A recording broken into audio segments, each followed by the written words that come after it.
নমস্কার বন্ধুরা, আমি জয়দীপ। আমি একজন প্রতিবন্ধী যুবক।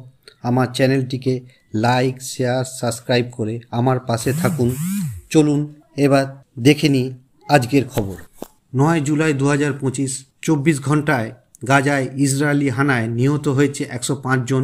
তাদের মধ্যে 7 জন ছিলেন রেড ক্রস কর্মী। আহত হয়েছে প্রায় 530 জন। এই তথ্য দিয়েছে গাজা স্বাস্থ্যমন্ত্রক। আহতদের মধ্যে অনেকে খুবই গুরুতর।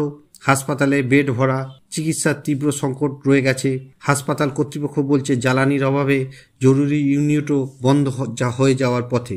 যুক্তরাষ্ট্রের প্রেসিডেন্ট ডোনাল্ড ট্রাম্প ও ইসরায়েলের পিএম নেতানিয়াহুর গত 24 ঘন্টায় তৃতীয়বার বৈঠক ঘটছে, কিন্তু সিজফায়ারের কোনো নামগন্ধ নেই।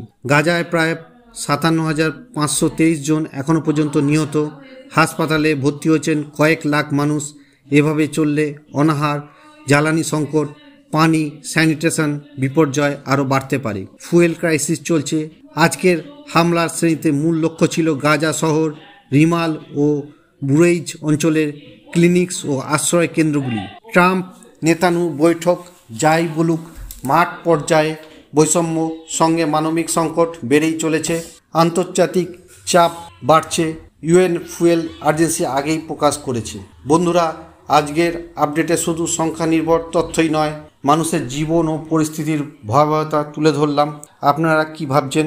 ট্রাম্প নেতানিয়াহুর বৈঠক দমকল হতে পারবে গাজার আগুন? কমেন্টে জানান। আমি জয়দীপ। এরপর আবার সরাসরি সংবাদ নিয়ে হাজির হব। লাইকের বাটনটা চাপতে ভুলবেন না আর সাবস্ক্রাইব করে রাখুন নতুন নতুন আপডেটের জন্য।